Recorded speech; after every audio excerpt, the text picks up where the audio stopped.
निवेदन करूंगा, हिंदुस्तान की राजनीति के आधुनिक चाणक्य आदरणीय अमित शाह जी से जोरदार तालियां बजा के उनका स्वागत कर अभिनंदन करें। हम सबको संबोधित करने के लिए अमित शाह जी जिंदाबाद, अमित शाह जी जिंदाबाद, अमित शाह जी जिंदाबाद।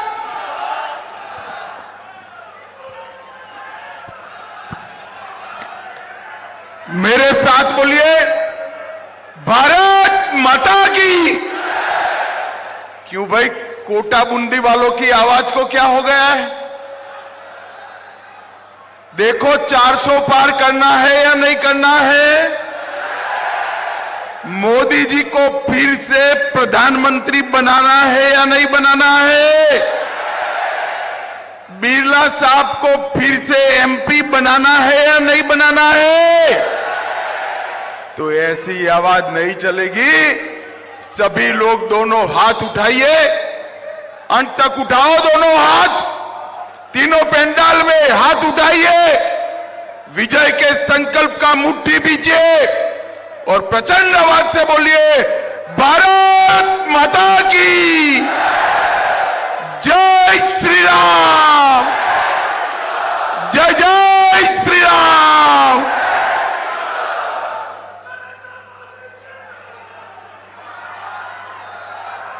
आज के कार्यक्रम में जिनको जिताने के लिए मैं यहां आया हूं, ऐसे भारत की महान संसद के स्पीकर और आपके सांसद श्रीमान ओम बिरला जी, जोर से बिरला जी के लिए ताली बजाइए भाई। हमारे उप मुख्यमंत्री श्री प्रेमचंद बेरवा जी, शिक्षा मंत्री राजस्थान श्री मदन दिलावर जी, श्री हीरालाल नागर जी, राज्य मंत्री ऊर्जा विभाग श्री संदीप शर्मा जी, विधायक कोटा दक्षिण कल्पनाबेन, विधायक लाड़पुरा इजरियाज सिंह जी, सांसद पूर्व सांसद कोटा बूंदी श्री मुकेश दादीज जी, प्रभारी कोटा संभाग सुनीताबेन व्यास, भवानी सिंह राजावत, बाबूलाल वर्मा और आज इस सभा में आए हुए प्यारे भाइयों बहनों माताओं और मेरे जिगर के टुकड़े जैसे युवा मित्रों, आप सभी को नमस्कार। सबसे पहले पपलाज माता, फालूदी मां, गोपरनाथ महादेव, गराड़िया महादेव और भगवान परशुराम को प्रणाम कर कर मेरी बात की शुरुआत करना चाहता हूं। भाई और बहनों, मैं आज उस नगरी में आया हूं जिस नगरी का गौरव पूरे देश के अंदर शिक्षा की नगरी के रूप में जाना जाता है। ढेर सारे विद्यार्थी अपने जीवन की कैरियर बनाने के लिए कोटा के अंदर आते हैं। मुझे बरोबर याद है जब कोरोना काल था, सभी देश के माता पिता का बड़ी चिंता थी कि हमारे बच्चों को क्या होगा। लॉकडाउन हो गया था, मगर कोटा वालों, आपने सांसद ऐसा चुना था, लॉकडाउन होने के बावजूद स्पेशल ट्रेनें लगाकर बच्चों को अपने अपने घर पे ले जाने का काम हमारे ओम बिरला ने किया। भाई और बहनों, आज मैं यहां आया हूं तब स्वतंत्रता सेनानी रामेश्वर दयाल सक्सेना जी और पुलवामा हमले में शहीद हुए भाई हेमराज मीणा को भी सम्मान के साथ आज याद करना चाहता हूं। भाई और बहनों, आने वाले दिनों में चुनाव होने वाला है। 26 तारीख को कोटा वालों ने भी वोट डालना है। पूरे देश के सामने दो विकल्प है, एक नरेंद्र मोदी जी है और दूसरी ओर राहुल बाबा है। एक और नरेंद्र मोदी जी है जो गरीब चाय बेचने वाले के घर में पैदा होकर 23 साल से मुख्यमंत्री और प्रधानमंत्री के रूप में देश की सेवा कर रहे हैं, इनका तजुर्बा है।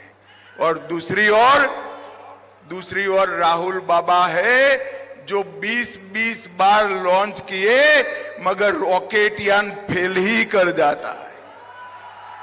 भाई और बहनों, एक और 12 लाख करोड़ के घपले घोटाले भ्रष्टाचार करने वाली कांग्रेस पार्टी है, दूसरी ओर 23 साल के कैरियर में 4 आने का भी जिस पर आरोप नहीं है, ऐसे नरेंद्र मोदी है, नरेंद्र मोदी। भाई और बहनों, एक और राहुल बाबा है जो 3 हर महीने में थाईलैंड विदेश में कहीं न कहीं छुट्टी पर चले जाते हैं। ये भाई बहन दोनों गर्मी नहीं सहन कर सकते। बोलिए, अभी चुनाव है, प्रियंका गांधी जी अभी छुट्टी पर थाईलैंड चली गई थी। एक थाईलैंड जाने वाले, छुट्टी लेने वाले नेतृत्व है और दूसरी ओर 23 साल से मुख्यमंत्री प्रधानमंत्री नाते दीपावली के दिन भी देश की सरहदों पर जवानों के साथ रहने वाला नरेंद्र मोदी।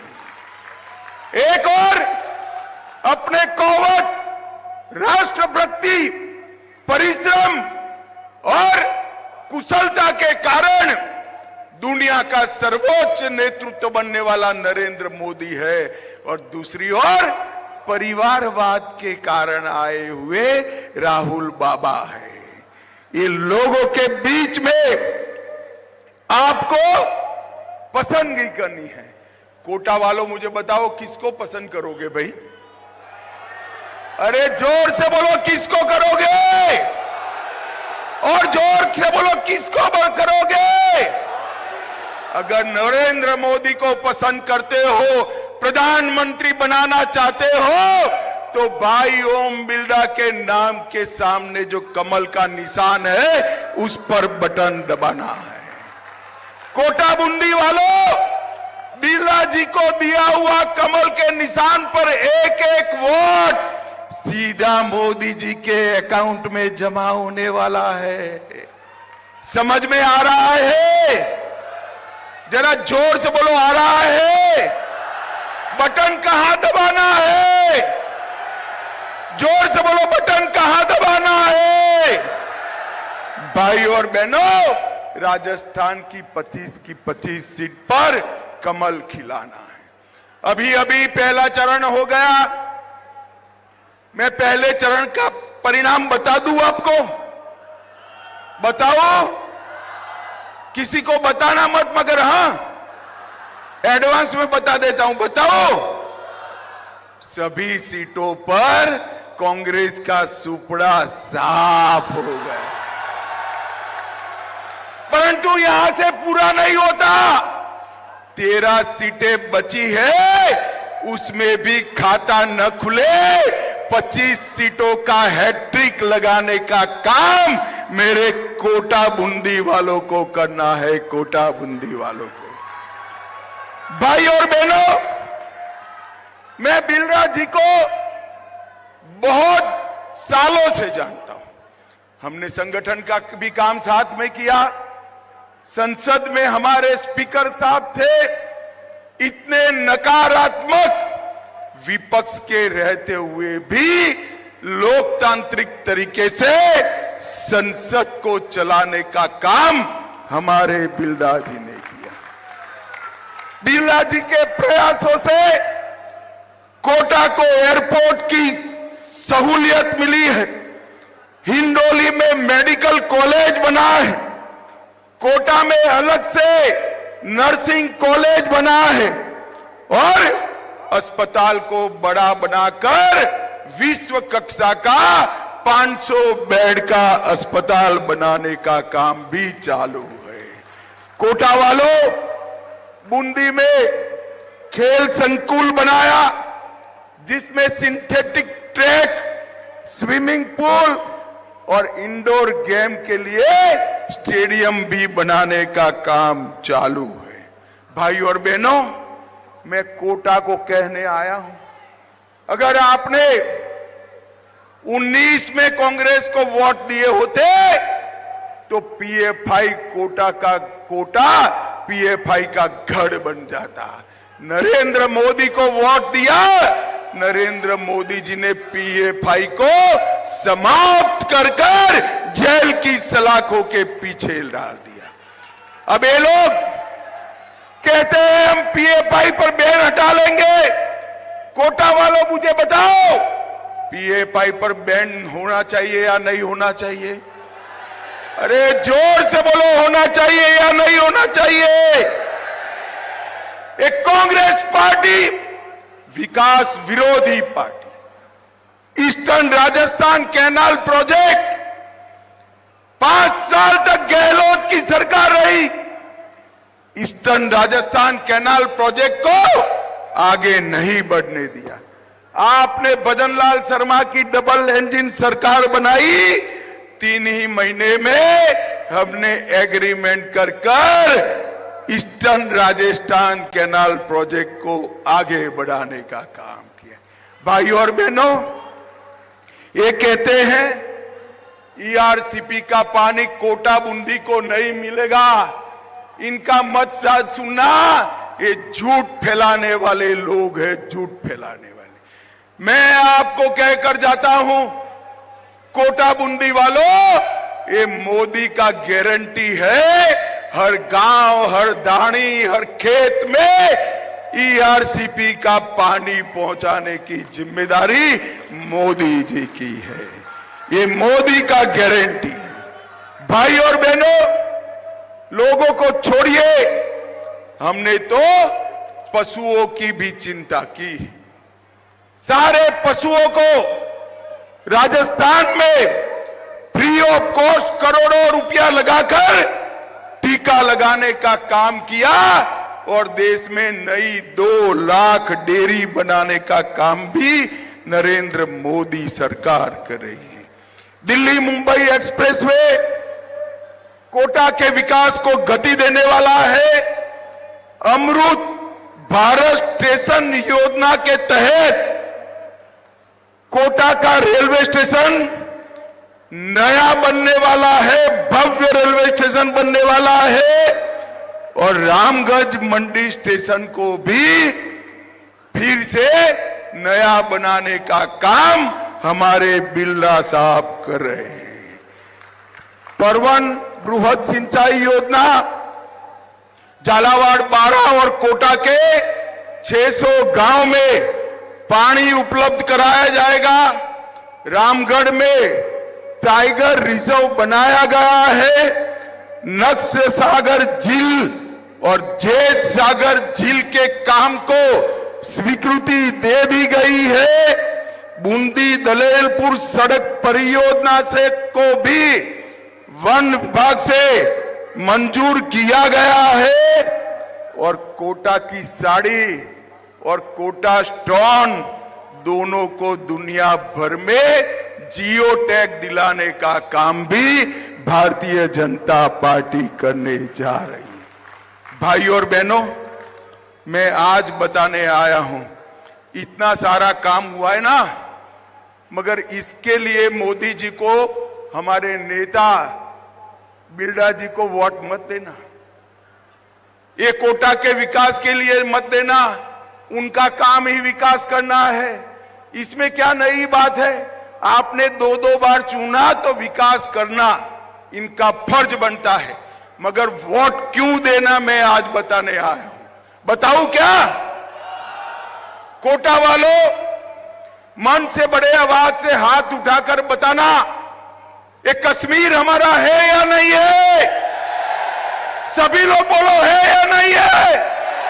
एक खड़गे जी कहते हैं राजस्थान वालों का कश्मीर से क्या लेन देन, अरे खड़गे महाराज, आपको भान नहीं है, कश्मीर पर जब जब संकट आया मेरे राजस्थान की वीरांगनाओं के लाल ने अपना खून बहा है। भाई और बहनों, मुझे बताओ, धारा 370 हटनी चाहिए या नहीं हटनी चाहिए? जोर से बोलो, खड़गे तक आवाज जाए, हटनी चाहिए या नहीं हटनी चाहिए? इस 70 साल से कांग्रेस पार्टी धारा 370 को अनौरस बच्चे की तरह लेकर बैठी थी। वोट बैंक से डर रहे थे, वोट बैंक से डरे। आपने दूसरी बार मोदी जी को प्रधानमंत्री बनाया 5 अगस्त 2019 को। हमारे बिरला जी ही बैठे थे अध्यक्ष के स्थान पर। धारा 370 को मोदी जी ने समाप्त कर दिया और हमेशा के लिए कश्मीर को भारत के साथ। ये राहुल बाबा कहते थे धारा 370 मत हटाइए, खून की नदियां बह जाएगी। अरे राहुल बाबा, नरेंद्र मोदी सरकार है, 5 साल हो गए, खून की नदियां छोड़ो, कंकर चलाने की हिम्मत नहीं है, कंकर चलाने की। मोदी जी ने आतंकवाद को समाप्त कर देश को सुरक्षित किया है। नक्सलवाद को समाप्ति के कगार पर लाकर मोदी जी ने देश को सुरक्षित किया है। मोदी जी ने देश को सुरक्षित किया है, इसलिए मोदी जी को वोट देना है। वोट क्यों देना है भाई? जरा बोलो, धारा 370 हटाई इसलिए वोट देना है। मुझे बताओ भाई और बहनों, अयोध्या में राम मंदिर बनना चाहिए या नहीं बनना चाहिए?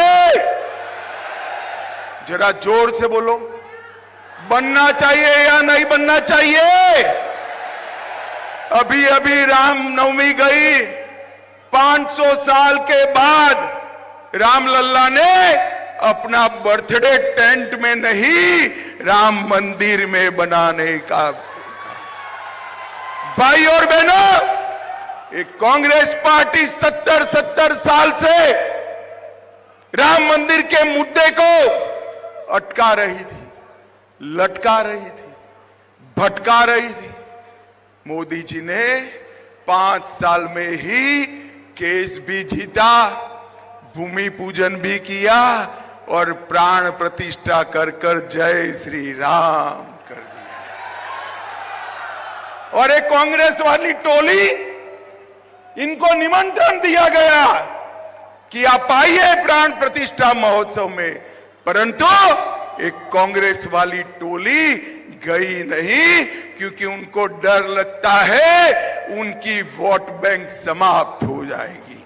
भाई और बहनों, सिर्फ राम मंदिर नहीं, काशी विश्वनाथ कॉरिडोर बनाया जो औरंगजेब ने तोड़ा था, इसका पुनर्निर्माण नरेंद्र मोदी जी ने किया।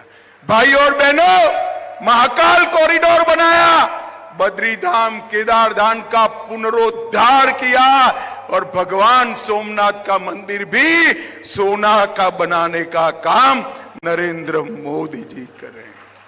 हमारे सारे श्रद्धा केंद्र को मोदी जी ने पुनः जागरूक किया है। मैं आज अशोक गहलोत को पूछने आया हूं, 10 साल तक आपकी सरकार थी, पाकिस्तान से हर रोज आलिया मालिया जमालिया घुस जाते थे, बम धमाके करते थे। आपने क्या किया? मोहनी बाबा मनमोहन सिंह उफ नहीं कर सकते थे, उफ। कोटा वालों, आपने मोदी जी को 14 में प्रधानमंत्री बनाया, फिर से आतंकवादियों ने गलती की, उरी और पुलवामा में हमला किया। मोदी जी ने 10 ही दिन में सर्जिकल स्ट्राइक और एयर स्ट्राइक कर पाकिस्तान के घर में घुसकर आतंकवादियों को समाप्त करने का काम मोदी जी ने देश को सुरक्षित किया है। मोदी जी ने देश को शिक्षित किया है और मोदी जी ने देश को सम्मान दिलाने का काम किया है। भाई और बहनों, हम बचपन से सुनते थे, मां लोरी गाती थी, चंदा मामा दूर के। अब ये लोरी नहीं गा पाएगी माताएं, बच्चियां नहीं गा पाएगी अपने बच्चे के लिए, क्योंकि मोदी जी ने चंद्रमा पर चंद्रयान भेजकर चंदा मामा को नजदीक लाने का काम कर दिया है। चंद्रमा के दक्षिण ध्रुव पर सबसे पहले अगर कोई पहुंचा तो भारत का तिरंगा नरेंद्र मोदी ने पहुंचाने का काम किया है। भाई और बहनों, और सबसे बड़ी उपलब्धि मोदी जी की, जिसके लिए पूरे देश ने उनको वोट देना है, 80 करोड़ गरीबों का कल्याण करने का काम नरेंद्र मोदी जी ने किया है। भाई और बहनों, मैं राजस्थान की बात करना चाहता हूं। 87 लाख किसानों को 20,000 करोड़ रुपया किसान सम्मान निधि का दिया, 3 लाख लखपति दीदी बनाए, 51 लाख गरीबों के घर में नल से जल पहुंचाया, 2 करोड़ लोगों का आयुष्मान भारत योजना देकर 5 लाख तक का पूरा स्वास्थ्य का खर्चा समाप्त कर दिया। 86 लाख गरीबों के घर में शौचालय बनाने का काम किया। राजस्थान में 4 करोड़ 38 लाख गरीबों को 5 किलो प्रति व्यक्ति प्रति माह मुफ्त में राशन देने का काम किया और 74 लाख माताओं को उज्ज्वला का कनेक्शन देने का काम किया और 32 लाख लोगों को आवास देने का काम किया। भाइयों और बहनों, मैं एक गहलोत साहब को पूछना चाहता हूं, कांग्रेस ने क्या किया? हिसाब लेकर आओ जरा कोटा बूंदी में। गहलोत जी नहीं आएंगे, पूरा राजस्थान छोड़कर अपने बेटे को जिताने में पड़ गए हैं, बेटे को जिताने में वो नहीं आ सकते। मगर मैं बताता हूं, इतने सालों तक गरीबी हटाओ के नारे से वोट लिया, गरीबों का कुछ नहीं किया। मोदी जी ने 25 करोड़ गरीबों को गरीबी रेखा के बाहर निकालने का काम नरेंद्र मोदी जी ने किया। भाई और बहनों, हम 400 पार की बात करते हैं तो कांग्रेस के पेट में दर्द आता है। वो झूठ फैला रहे हैं कि 400 सीटें भाजपा को मिलेगी तो आरक्षण चला जाएगा। ये झूठ के सरदार है। हमारे पास पूर्ण बहुमत 10 सालों से, आपने 14 में भी पूर्ण बहुमत दिया, 19 में भी दिया। हमने बहुमत का उपयोग आरक्षण हटाने के लिए नहीं किया। कांग्रेस वालों, आपको बहुमत मिला, आपने इमरजेंसी डाली थी। हमें बहुमत मिला, हमने 370 को समाप्त कर दिया। हमें बहुमत मिला, हमने राम जन्मभूमि पर मंदिर बनाया। हमें बहुमत मिला, हम हिंदू सिख बौद्ध शरणार्थियों को नागरिकता देने के लिए सीए लेकर आए। और भाई, कोई माता ताली नहीं बजाएगी, सिर्फ भाइयों ने ताली बजानी है। हमें बहुमत दिया तो माताओं बहनों को 33% आरक्षण देने का काम ये भारतीय जनता पार्टी ने किया। हमने बहुमत का उपयोग गरीबी को हटाने के लिए किया, देश को सुरक्षित बनाने के लिए किया। हमने बहुमत का उपयोग अर्थतंत्र को 11वें नंबर से 5वें नंबर लाने के लिए किया। और राहुल बाबा, झूठ मत फैलाओ, कान खोलकर सुन लो। कांग्रेस पार्टी अगर आरक्षण हटाना चाहती है तो भी जब तक भाजपा का एक एक कार्यकर्ता जिंदा है, हम SC, ST, OBC के आरक्षण को हटाने नहीं देंगे। ये मोदी का गारंटी। ये झूठ फैला रहे भाइयों और बहनों, इन्होंने इस देश में झूठ फैलाने का काम किया है। और OBC का तो सबसे बड़ा विरोधी अगर कोई दल है तो कांग्रेस पार्टी। काका साहेब कालेलकर कमीशन का रिपोर्ट को गायब कर दिया, मंडल कमीशन की रिपोर्ट को अमल नहीं किया।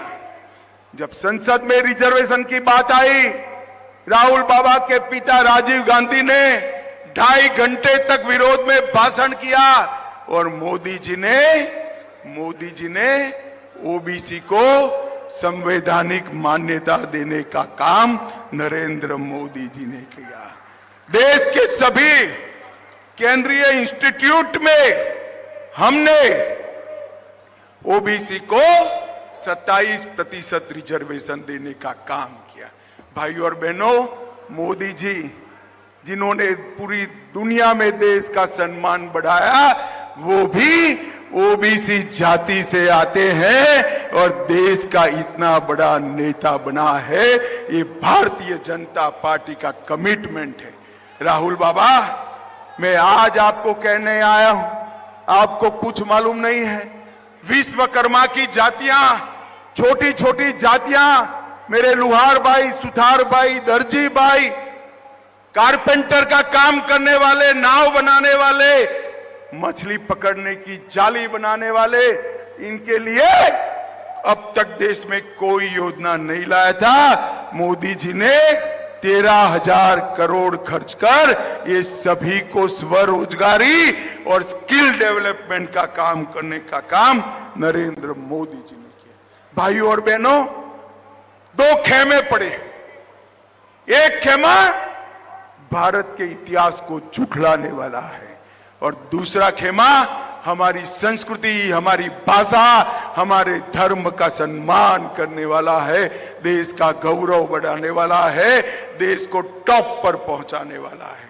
मैं आपको बताने आया हूं, ओम बिरला को जिताओ, मोदी जी को तीसरी बार प्रधानमंत्री बनाओ, 5वें नंबर पर लाए हैं। देश के अर्थतंत्र को संसार में तीसरे नंबर का बनाने का काम नरेंद्र मोदी जी करेंगे।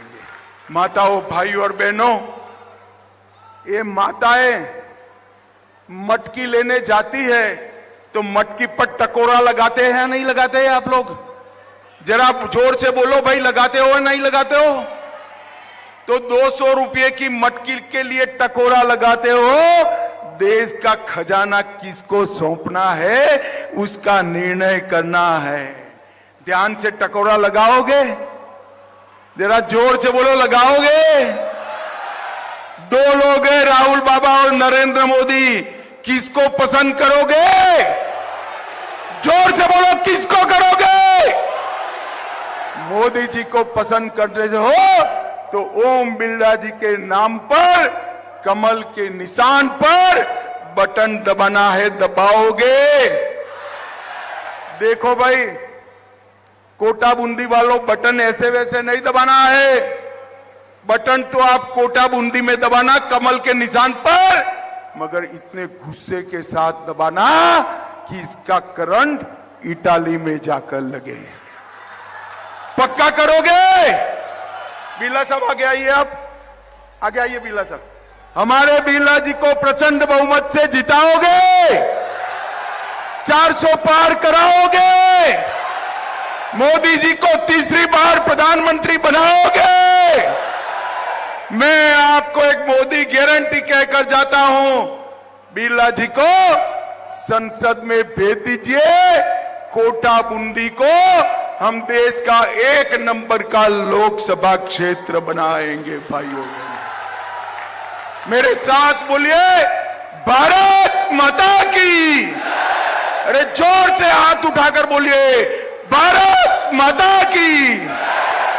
जय श्री राम, जय श्री राम। वंदे वंदे वंदे। आप सभी का बहुत बहुत धन्यवाद, आभार, नमस्कार।